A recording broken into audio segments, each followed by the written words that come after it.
Mahasiswa mengalami kemurungan yang tinggi dan apakah sebenarnya antara punca-punca perkara ini berlaku kepada mahasiswa, dan perinciannya bersama dengan saya yang akan jelaskan dengan lebih lanjut, iaitu bersama dengan kita Profesor Dr. Haslinda Abdullah, merupakan pengarah Institut Pengajian Sains Sosial UPM. Assalamualaikum, Prof. Salam Sofia. Selamat Raya. Sempat lagi? Selamat Raya.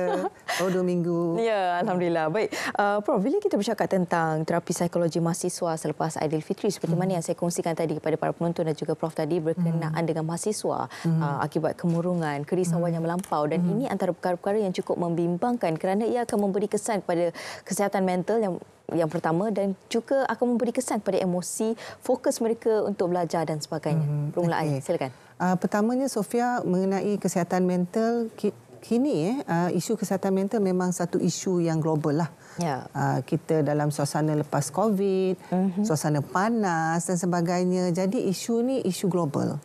Dan bila kita bercakap tentang mahasiswa, dia ada perkara yang menjadi fokus mereka, kenapa mereka stres, kenapa mereka murung, kenapa mereka bimbang. Tapi untuk pengetahuan semua, isu kesihatan mental sekarang ni adalah boleh dialami oleh sesiapa sahaja, tak kira mahasiswa, suri rumah tangga, kita yang bekerja dan sebagainya. Sebab ada konteks-konteks tertentu yang memberi tekanan kepada kita dan dalam konteks yang berbeza. Okey, jadi bila bercakap tentang mahasiswa, dia terkait dengan keadaan semasa. Selain daripada iklim yang hangat sekarang ni, iklim ekonomi juga memain peranan. Sebab bila mahasiswa ni betul dia fokus kepada belajar, tetapi dalam waktu yang sama mereka memikirkan akan masa depan. Betul. Macam mana dengan pekerjaan mereka? Macam mana dengan keupayaan mereka untuk diterima oleh majikan-majikan luar dan sebagainya. Jadi ini membuatkan mereka lebih tertekan. Di samping perkara yang perlu mereka pelajari, mereka dah fikir jauh lagi.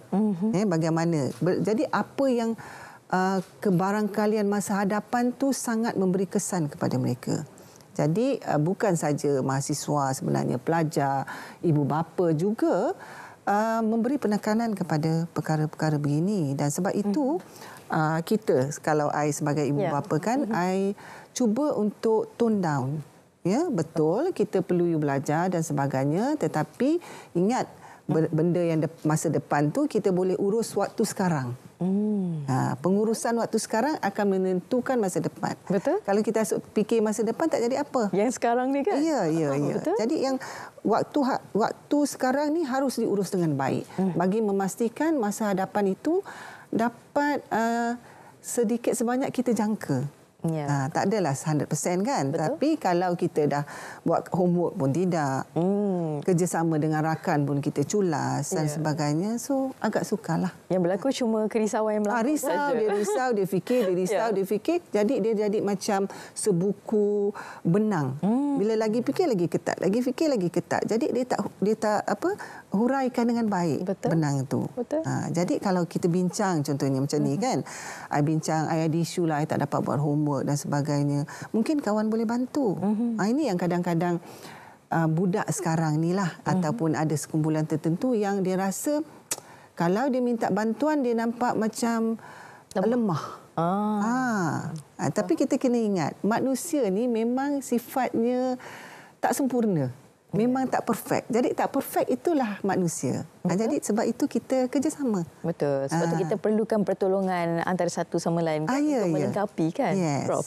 Baik, dan bila kita bercakap tentang kemurungan ini akan berlaku perubahan dari segi corak tidur, mungkin emosi yang terganggu dan sebagainya, dan antara rawatan yang akan diberikan adalah seperti psikoterapi dan juga ubat-ubatan anti-depresi dan sebagainya. Jadi saranan daripada Prof sendirilah, apa antara perkara, kalau tadi mungkin keluarga juga memainkan peranan yang cukup penting untuk memastikan anak-anak ini terjaga dari segi mental mereka, emosi mereka dan sebagainya. Apa lagi antara rawatan-rawatan yang boleh diterima oleh pelajar ataupun mahasiswa ini bagi membantu mengurangkan kerisauan yang terlampau ini? Okey, Sofia, sebenarnya isu kesihatan mental ini ada multifaktorial, pelbagai faktor. Kita tak boleh nak kata satu faktor saja dan sebagainya. Jadi bila bercakap tentang terapi dan sebagainya, sebab itu kita kena jumpa pakar. Sebab itu adanya psikiatris, psikologis, kaunselor dan sebagainya. Mereka berada di situ ada sebabnya. Jadi kalau kita rasa kita ni rasa tak stable, ada something wrong with us, biasanya kita akan tahu kita tak seperti biasa. Jadi dapatkan bantuan yang sewajarnya. Kalau kita bertanya kawan lebih kurang sama je. Ilmu je. Mungkin dia search kita panggil lebay Google tu kan. Lebih kurang sama je info ataupun maklumatnya. Tapi kalau kita jumpa pakar, dia mungkin ada extra information yang kita tak ada. Jadi kita tahu yang sebenarnya apa kita alami, yang kita rasa kita ni murung dan sebagainya, bukanlah sebegitu. Sebenarnya itu normal, tapi macam mana kita urus tu yang penting.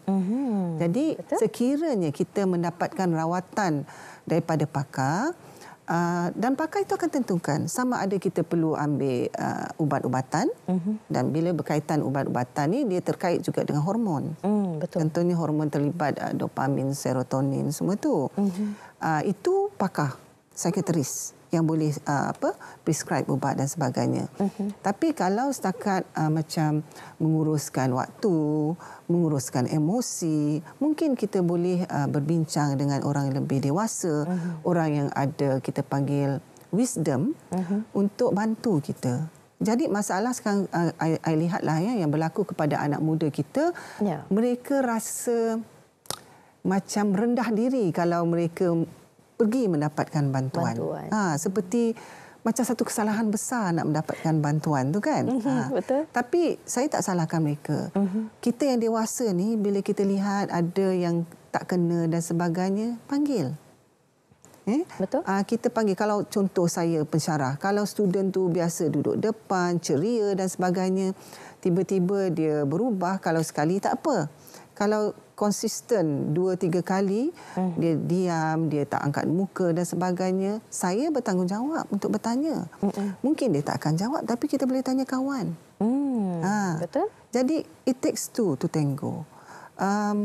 Mereka di sekitar perlu ada ilmu tentang, perkara berkaitan kesihatan mental. Tengok tak kena, dulu ceria, sekarang tak ceria. Once in a while ataupun sekali-sekala kita down, kita tak nak bercakap, tu normal. Tapi kalau dah sampai 2 minggu berterusan dan sebagainya, something yang kena triggers kita lah. Betul. Kalau tadi Prof ada menyentuh tentang anak-anak muda ni ataupun mungkin golongan ini rasa segan untuk meminta bantuan, dan sebenarnya antara 3 faktor yang menyumbang kepada kemurungan ini juga adalah faktor genetik, neurobiologi dan juga persekitaran, dan antara salah satunya juga dari segi psikologi inilah. Jadi ini 3 faktor utama yang akan memberi kesan yang cukup mendalam kepada kemurungan. Jadi apa antara perkara yang mungkinnya, kalau kita tahu, sebagai contoh, kita tahu dari segi genetiknya mungkin ada kemurungan. Apa yang boleh kita lakukan selain daripada tadi peranan penting daripada orang yang berada di sekitar kita, selain daripada ibu bapa, apa lagi antara perkara yang boleh kita tanamkan kepada mahasiswa ataupun siapa saja agar perkara ini tidak memberi kesan yang berlarutan kepada mereka ini ataupun golongan ini? Okey, Sofia, saya ada anak remaja. Ada juga anak yang belia dan sebagainya. Jadi, mereka juga mengalami isu-isu rasa down, rasa macam murung dan sebagainya kan. Jadi, saya sangat sarankanlah kepada mereka di sekitar ataupun kepada anak-anak muda ataupun mahasiswa sendiri, buka minda. Buka minda tu bagaimana kita pergi ataupun cari ruang ataupun ilmu baru. Kadang-kadang kita bila contohnya you ambil bidang engineering, itu saja kan. Kita buka minda, kita pergi join program-program motivasi, program-program yang berbeza daripada bidang kita. Jadi kita lebih terbuka. Bila kita lebih terbuka, kita nampak, tak adalah kita seorang je yang sakit. Dan saya juga sangat sarankan kerjasama anak-anak muda ini dengan sukarelawan. NGO. Sebab bila kita pergi turun membantu, secara tak langsung kita dapat lihat yang sebenarnya bukan kita seorang je yang sedih, murung dan tertekan dan sebagainya. Ramai lagi. Jadi bila kita dapat membantu orang, secara tak langsung kita akan dapat menghasilkan rasa tenang, rasa puas hati kita dapat bantu orang kan. Dan secara tak langsung juga kita akan improve perasaan kita yang kita rasa kita seorang je lah yang murung. Lonely. Ya, betul. Jadi bila kita bantu orang, in a way kita membantu diri kita sendiri. Yes. Jadi itulah mungkin kita boleh memperbanyakkan lagi aktiviti harian agar kita dapat membuang perasaan-perasaan ataupun mungkin berfikiran kerisauan yang melampau tu kan Prof. Dan sedikit saranan daripada Prof sendiri kepada mahasiswa di luar sana sebab sekarang ni kita faham faktor cuaca yang agak panas dan mungkin ada mahasiswa yang perlu berjalan kaki jauh untuk berkuliah sebagainya dan di situ juga main peranan yang cukup besar pihak universiti, pensyarah dan juga mahasiswa ni yang mungkin ada sedikit saranan daripada Prof untuk mereka luar sana. Okey, tips sebagaimana kita bersedia untuk cuaca panas ni, air lah, payung lah, aircon dan sebagainya. Kesihatan mental ni, kita bercakap kita kena juga bersedia. Maknanya kadang-kadang bila kita rasa tak selesa dan sebagainya mengganggu dan in a way bila kita berjumpa orang kita pun rasa tak nak bercampur dengan orang kan. Bila benda tu berterusan dia boleh juga mengganggu emosi. Jadi saya bagi tips lah. I panggil emas. Okey. Emas. Urus emosi. Urus emosi maknanya kita bersedia. Kalau kita tahu kita akan panas, bersedia payung, kalau perlu naik bas dan sebagainya. Satu, mengurus emosi itu sangat penting. Yang kedua, masa. Kadang-kadang student ni bila dia nak pergi satu-satu tempat tu sepatutnya setengah jam dah ready, 10 minit baru nak pergi. Baru nak keluar. Jadi memanglah dah panas tu, panas suspend lagi. Betul tak kan? Jadi dia sangat mengganggulah yang tu. Jadi A, attitude. Sikap kita. Sikap kita ni kadang-kadang nak benda tu nak terus dapat. Ni kalau panas kita salahkan ni, kita salahkan semua benda. Tapi sebenarnya kita sendiri boleh ubah sikap kita step by step. Kan? Katalah memang cuaca panas, strok haba dan sebagainya, tapi ada cara. Sebab itu kita nak lahirkan orang yang resilient. Kan kita tak boleh macam nak lahirkan orang yang bila ni komplain. Komplain boleh. Komplain boleh tapi kena bertempat. S last kali tu emas spiritual. Kita kena kuatkan spiritual kita, percaya kadar-kadar, doa banyak. Kita merentas agama, kita percaya kan rukun negara yang pertama kepercayaan kepada Tuhan. Jadi kalau tak dapat, usaha insya-Allah. Kan? Macam itulah. Yang terakhirnya barulah kita berserah kan? Betul. Yes. Itu penting. Betul. Okey, baik. Itulah terima kasih saya ucapkan kepada Prof. Dr. Haslinda Abdullah merupakan pengarah Institut Pengajian Sains Sosial UPM. Terima kasih banyak Prof. Dan perincian dan juga nasihat tadi kepada kami semua. Jadi insya-Allah sama-sama kita boleh apply dalam kehidupan kita. Tak kira bukan mahasiswa saja sebenarnya. Kita